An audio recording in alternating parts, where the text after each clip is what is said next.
Okay, so you know how much we love digging into these research piles? Hmm. This one, though, this one's got me thinking differently about a place I thought I knew pretty well.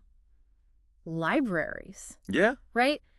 Like you said beforehand, it's not just about overdue fines and those like really specific due date slips, Right. but connecting libraries to student well-being. I'm hooked. Lay it on me. It really is fascinating stuff, and honestly, a bit overdue, you know? Really? Like, we think about all these changes in higher ed, It's right? huge. Yeah. The Brewster article really dug into the shift from just elite few to a mass system, Mm. trying to be inclusive for real, not just on paper. And then, of course, the whole digital revolution thing thrown in the This mix. makes sense. Universities can't just be these ivory towers anymore, right? They've got to serve a way more diverse student body with more complex needs than ever. Exactly. The Ella Rock study really highlighted that, especially after the pandemic hit. It went beyond just academic stress, Oh, absolutely. like a whole other level of, well, just being human in those times. It's true. Mental health stuff, fatigue, plain old distress.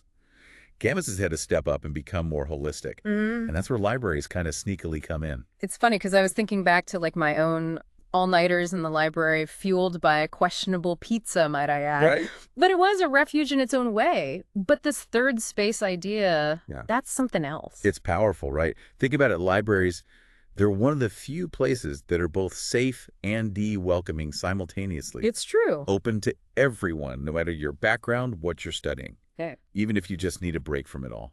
Which I may or may not have done a time or two, but that neutrality is so key. It's not home with all its distractions, not like the intensity of a packed student union either. Yeah. You choose how much you engage, you know? And then the Johnson article took it even further. Connecting this to how people cope with stress, wild. Right. So smart. They found some students, the problem-focused folks, they'd be drawn to those research help desks, the study skills stuff. But others, more the emotion-focused type, might end up in a comfy chair just escaping with a good book. So subconsciously, we gravitate towards what we need. And libraries are wising up to this, right? It's like they're getting intentional about it. 100%. Remember those stress-busting events during finals? Puppies, massages, even coloring. Turns out there's a method to that madness. You know, wait. So there's actual science backing up petting a dog during finals week. Oh yeah, Blasik specifically mentioned the positive effects on stress hormones. I always thought it was a nice gesture, but like knowing it can actually combat those physical effects of stress, that's huge. It is. Chronic stress is no joke, especially for students. Can throw them off their game entirely, For sure. affect their health long term. Those little moments of reprieve, those are powerful tools. And it's becoming more proactive too, right? Not just crisis management during exams, but like building a culture of well-being year-round. Like That's all it. those workshops popping up, mindfulness, stress management, even tackling imposter syndrome. That's huge. The Carter article had a great example, a well-being workshop just for academic librarians. Ah, Yeah, and they used tech like Mentimeter to make it super interactive. I love that. Using tech not to replace connection, but enhance it. It's like extending that supportive environment beyond the library walls. Exactly. It's not just the counseling center's job anymore. It's this whole support system with libraries as key players. Which makes me wonder, how do librarians balance these new roles with their traditional ones? I mean, they're not therapists, right? Where's the line? That's the million-dollar question, and one that several of the sources grapple with.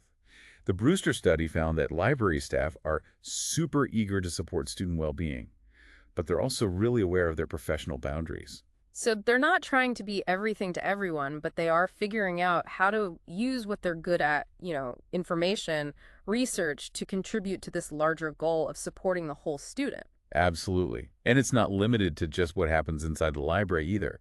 They're becoming these connectors, partnering with counseling services, health centers, even career services to make sure students can actually find what they need. So it's like they're this amazing referral network, right? Guiding students to the right resources. Yeah, exactly. Which makes sense given their expertise in information research. It's like they're the ultimate navigators. I love that. The ultimate navigators. Yeah. And that actually segues perfectly into the whole digital side of things. Oh, right. Because it's not just about physical spaces anymore, is it? Not at all. The Corral article really dives into how digitalization is impacting everything. And for libraries, how does that play into well-being? It's not like you can just, I don't know, email someone a comfy chair. Yeah. But wouldn't that be nice sometimes? You're right, though. It's not about replicating things online. It's about using Tech AS, the tool for well-being. Okay, I like that. So curating lists of legit mental health apps, for example, offering virtual consultations, Oh, interesting. even developing their own digital tools for stress management, accessing support, all of that. I'm seeing a theme here, using tech not as a replacement, but as a way to bridge that gap, to meet students where they're at. Exactly. It's like taking that supportive vibe and making it portable, you know? Totally. But they're not ignoring the downsides of the digital world either, right? Like, what about the digital divide? That's got to factor in. Huge factor. Hmm. And libraries are on top of it, offering computer labs, free Wi-Fi, even loaning out laptops, you name it. Wow, that's commitment. It's about equity, making sure everyone has the tools to succeed in this digital age, no matter what. But it's more than just the hardware, isn't it? It's the know-how, too. 100%. So they're providing the knowledge as well. Digital literacy workshops, helping students navigate the online world safely, think critically about what they see online. That's so key. It's like digital citizenship almost. Exactly. Equipping them to thrive in a world that's, well, increasingly online. It all comes back to that support system idea, doesn't it? Just in a different format. It all connects. And speaking of connecting, the Kim article about Georgia Tech's library really caught my eye. The way they're thinking about the physical space is fascinating. Oh, yeah. What stood out to you? It's like they're really emphasizing spaces that are both functional and inspiring at the same time. Which makes sense, right? Like, students are using libraries so differently now. Totally. The research showed that it's not just about solo study anymore. It's collaborative work, it's finding comfortable spots to just chill, even flexible spaces for things like recording podcasts or practicing music. So it's about recognizing that the lines are blurring, right? Between study and social and designing for that. Exactly, and they're sweating the details too. Yeah. Lighting, acoustics, even the type of furniture. It sounds like they're really trying to create an environment that supports well-being and productivity. Precisely. Like incorporating natural light, having comfy seating, making sure there are enough power outlets. It all adds up. It's like they're trying to make it feel less like, well, a library and more like a home away from home. A place where you can focus, feel good, and actually get stuff done. Makes sense. But with all these new services and initiatives, how are libraries figuring out what to prioritize? I mean, resources aren't limitless. All right, that's where strategic planning comes in. The Corral article really hammered that home.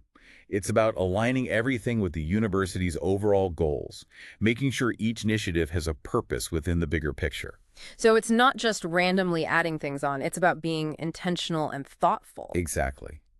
And they're relying on data to help guide those decisions. Oh, interesting. Tell me more about that. Well, libraries are becoming much more data-driven. They're using surveys, focus groups, even looking at website analytics, all to understand what students need and how well their services are actually working. It's like they're taking a scientific approach to it all, which I kind of love. Right. Constantly evaluating, evolving, making sure they're actually meeting the needs of their communities. But it's not just about the numbers, is it? Definitely not. They're also paying close attention to the stories, the qualitative feedback from students.